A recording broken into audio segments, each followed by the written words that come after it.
Hello and welcome to Nirmal Bang, ladies and gentlemen. I'm Hiral Daria. We have with us Lakshmi Iyer, CIO, Fixed Income and Head Products at Kotak Mahindra Asset Management joining in. Lakshmi, welcome to the show and always a pleasure to speak to you. Lakshmi, on the macro front, what's the sense that you pick up right now, taking into consideration our inflation is slightly above what the RBI has been targeting? Secondly, there are pressures with regards to growth, depending on how the third wave will plan out, etc.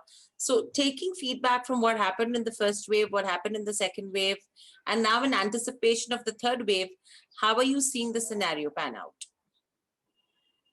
Hi, very good afternoon to all of you. So I think on the macro front right now, there are, I would say, conflicting signals which are emerging clearly. And this is not just specific to India, this is happening world over.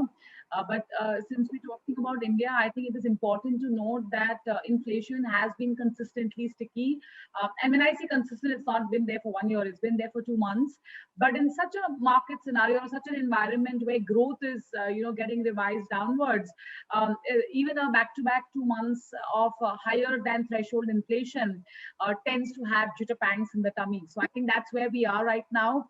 On the other hand, we are seeing sluggish growth.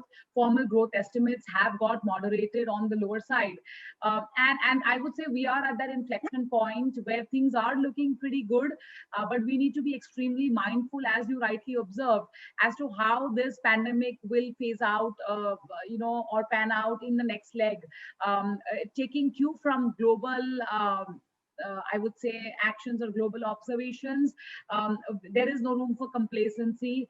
We have to substantially up our vaccination drive, and therefore, I think the next couple of quarters are going to be extremely important from a macro perspective, because it will have bearing on two things. One is on the incremental growth front. Whatever we've achieved in the past is, all glory now. We need to focus on the future, and of course, what will be the context of monetary policy setting in such a scenario. Right. So overall, so far, Lakshmi, the stance of the RBI has been somewhere that yes, we will continue to remain accommodative. Secondly, their focus will continue to remain on growth as well, and there is a possibility that they will largely look through the inflation unless and until it persists above 6% for an extended period of time. However, taking the current scenario into consideration, do you think there is a possibility of a change in stance by the RBI? And secondly, what's the kind of timelines that you are tracking with regards to interest rate hikes? See, if you pluck a mango off its tree, that would be considered even before it's ripening. It's a premature ripening, and it will at best be used not as a fruit, but probably as an embellishment for a snacky item. Why I took that example is to tell you that anything premature, whether it is plucking a fruit off the tree, or for that matter, departing from a particular rate stance, in this case, going from accommodation to maybe neutral, has to be very well thought out. So in that context, I think it's important to note that the situation, as I mentioned earlier, is probably at its inflection point, and it's only fair to allow some more tangible data points to be monitored before one really takes that call, given the fact that the monetary stimulus that we saw was in response to a healthcare and a pandemic kind of a situation, which has gripped the globe and not just India. I think we are nowhere near, being able to resolve this situation globally. And hence, at this juncture, I'm tempted to say that in the upcoming policy, there is no case for a change in stance. Right. And overall, with all of this, how important it is to see how the global liquidity scenario is panning out, because things are changing, especially on the liquidity front. However, what's the stance that US and Europe is going to take from here on in terms of execution is something that we need to see. And secondly, overall, if you go to see, inflation is something which continues to remain sticky in the US as well. See, liquidity scenario again, going back to the pre-pandemic level, which is somewhere in March 2020, we were looking at a case, and when the pandemic broke out globally, we were staring at a scenario of in health parlance malnourishment. So when you are malnourished as a human being, what do? You have to have the right kind of intake. You need to have a lot of carbs, vitamins, all of that put together, and there is a proper regular diet. Once the malnourishment is through, what do? Do you stop consuming all of that, or you start moderating the quantity? And I think this analogy can be extrapolated to the liquidity scenario in the system right now, where this inducing of liquidity or ample surplus liquidity was a fallout of the pandemic. And as we speak right now, the system has in excess of around 9 lakh crore of liquidity. The word here, therefore, should be normalization rather than going from a surplus to a deficit mode. We are, as I said, in the situation where you don't have 100% crystal clear answers to everything. Inflation, yes. Being on the higher side can be an impediment for easing of interest rates, but that does not mean that the liquidity has to be sucked out and the rates have to be increased. If that were a short answer to inflation, then may as well tick the boxes. So I think going forward, you will see a gradual normalization of liquidity. And what I mean by normalization is that probably the Reserve Bank of India, who is conducting the variable reverse repo for a tenor of 14 days for an amount of 2 lakh crore, is there a case for enhancing that? The amount and the tenor, that could be a first. Yeah. So, Lakshmi, with all of this now, how do you see, because there was a concern with regards to where bond markets were concerned on a global basis, right? I mean, it wasn't only about how domestic bond markets would function, but even there were concerns arising with regards to global bond markets. So how do you see the scenario panning out from here on? Globally, again, it's a very similar story. The inflation has risen way above the central banker's threshold is concerned. The economy is giving you very mixed pictures. Housing sector is doing very well, but at the same time, unemployment is not really coming down at a very fast pace. I'm talking about US right now. In Europe, again, growth is a constraint. The pandemic has still not eased out. In fact, the wave 3, or I don't know, I've lost count of the number of waves there. We've started seeing all of that resurfacing. Of course, the mortality rate is way better than what we saw in June, July 2020. So I think given all that, the policy makers there are also singing a pretty much similar song, saying that, look, this inflation is not something which is going to concern us, and therefore, specifically talking about the Fed, they are talking about a departure from this rate stance probably only in 2023. So, which means we have a good entire 12 months of 2022 and another, 5 odd months of 2021 for this entire cycle to reverse. And I think intuitively, so the bond markets have taken cue of that, where you actually seen the curve actually flatten. In fact, I put that out as a pick of the day on my Twitter handle as well, saying that how curve is actually flattening, contrary to the textbook theory that we've all learned, that rising inflation should certainly lead to a steepening of the yield curve. So I think globally also buoyed by liquidity and the fact that there is no tearing hurry for central bankers to hike rates, the yields are pretty well behaving itself. And of course, the bond buying definitely is helping. So do you think that there could be FI money that could continue to now flow back into the debt market, where in between we were seeing some bit of push out that was happening? Now, that is a little bit difficult here to my mind, and I'll tell you why. Because when a foreign investor comes into Indian equities, she is coming for the growth pie and therefore not really fixated about maybe hedging for the currency. Whereas with the same investor, if he or she is contemplating India fixed income, he or she is actually coming in for the carry, not really for the capital gains. And buy the dollar. With regards to where we were talking about the FI flow, with regards to how difficult it could be to ascertain in the debt market? Yeah, yeah. So what I was saying is that the FPI or the foreign investor, when he or she is coming into the Indian bond markets, they are seeking carry. And when they are seeking carry, they tend to hedge for the currency. And after hedging for the currency costs in the forward market, the yield, net yield available to them is hardly anything. So that's not really acting as a very strong incentive for them to allocate monies right now relative to other emerging markets, and hence the euro clearability of India bonds is going to be a very strong step, which will be seen as a harbinger for potential inclusion into the bond indices. Till then, I think it is going to be very lackluster activity from FPIs. Right. And with regards to where global inclusion is concerned, I think Lakshmi, it's a conversation that has been going from quite some time. What's the kind of timeline do you see that happening?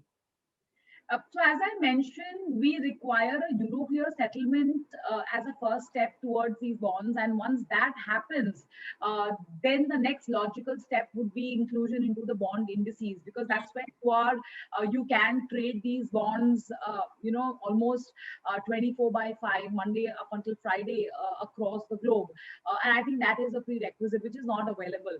So I think that will be the first step. Even if that gets consummated probably over the next couple of quarters, then the next logical step would be index inclusion. So it's not that straightforward because the currency is not fully convertible at the current juncture. Hmm. Right. So for the domestic markets, what's the kind of broad bond range, the yields that you're focusing on or forecasting for the next 6 to 8 months? We are looking at, I would say, caught between devil and deep sea kind of a scenario for the bond markets, where and in Bollywood parlance, I call it the liquid oxygen. Where Ajit said that, liquid tumhe jeene nahi dega, oxygen tumhe marne nahi dega. Right. Likewise, GSAP, which RBI is conducting, will not allow bond yields to go up substantively. And the auction supply, which is there week on week, will not let the bond yield come down substantively. So we are looking at a very tight range of the 10-year bond or the bond yields overall operating in a very tight 10 to 15 basis point range, give or take, wherever we are right now. And as some clarity emerges on how RBI wants to normalize liquidity, reduce the quantum of GSAP, which will unfold over the next 2 quarters, we could gradually see the bond yields inching up. But the word here, as I said, is gradual. We are not really seeing any abrupt rise in interest rates at the current juncture. Right. And overall, with regards to where the debt to GDP ratio is concerned, that's rising to historically high levels as well. How big a concern that could be for a country like India? This is, I would say, this is something which is happening world over. If India were an exception, I would be too worried about it. The beauty is that we have managed our fiscal deficit without going absolutely all over the place. We've been extremely mindful, and we are very conscious about the fact that every rupee of additional borrowing can be a potential drag on fiscal deficit, and therefore can invoke rating agency glare. So I think that entire circle is something which we are very mindful of.